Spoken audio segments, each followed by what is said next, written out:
I guess I want to spend the next 45 minutes and change your thinking about this place called Silicon Valley.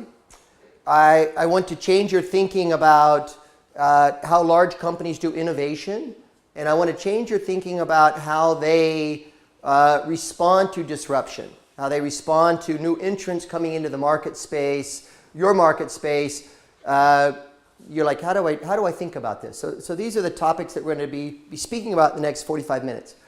But I'll start already with an interactive question. And when I say Silicon Valley, shout out words. What do you think about when I say Silicon Valley? Intel. Technology. Fintech. Innovation, startups, right? These kind of things. Two guys in a garage, right? It's always two guys. We need more women, but that's another story.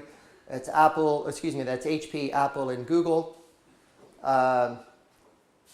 Or the longer list is this, right? These are the things people think about when they hear about Silicon Valley, right? It's the high-tech capital of the world. It's okay to fail there. They have this different culture on how they work. It's fast-paced. Number 10, maybe it's a little closed-minded. Maybe it's very American, like this, right? It's self-centered. It hypes a lot of things. But this is the traditional list. And our view is, and we've done about 2 years' worth of research, that it's made a big shift. What you see here on the left is what I'll call the old Silicon Valley, that it makes technology-based products and that it sells effectively IT to every Dutch company. And the military metaphor is, I would call this a arms merchant. Larry Ellison is an arms merchant. He sells the Oracle database to every company in the room, and nobody really gets competitive advantage from that IT, right? And he has a lot of nice sailboats. This is that's the old Silicon Valley. And as Alex said in the introduction, instead of the high-tech capital of the world, what we're now calling it is the industry disruption capital of the world. That what we believe is happening there is changing many industries. And I'll explain this in a moment. But instead of selling IT to every company, it's trying to build companies to take a little piece of market share, take something from those incumbent companies. And instead of being an arms merchant, it's now effectively a mercenary.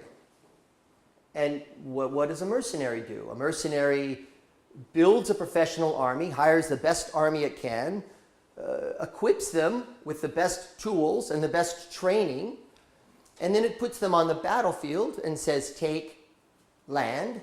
In other words, take market share. That's what Uber does. That's what Airbnb does. That's what all of these companies are now trying to do. Also in financial services, which we'll look at shortly. Okay, Mark, what do you mean? Look at these companies and look at the sectors they've gone into, and look at the amount of the billions of dollars that they're redirecting from incumbent industries into new sectors. I don't think of Google as a search company, and I don't think of Facebook as a social media company. If you follow the money and how they make money, these are advertising-based businesses, right? Digital advertising-based businesses. And they have redirected over $80 billion per year into their pockets away from traditional advertisers.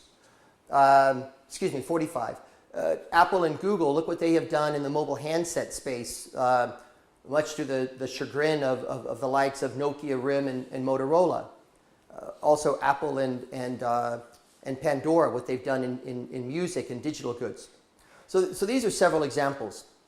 In fact, Airbnb now has more, Alex, your statistic that you saw the other day, it's the #1 provider of rental properties now, short-term rental properties in the Netherlands, right?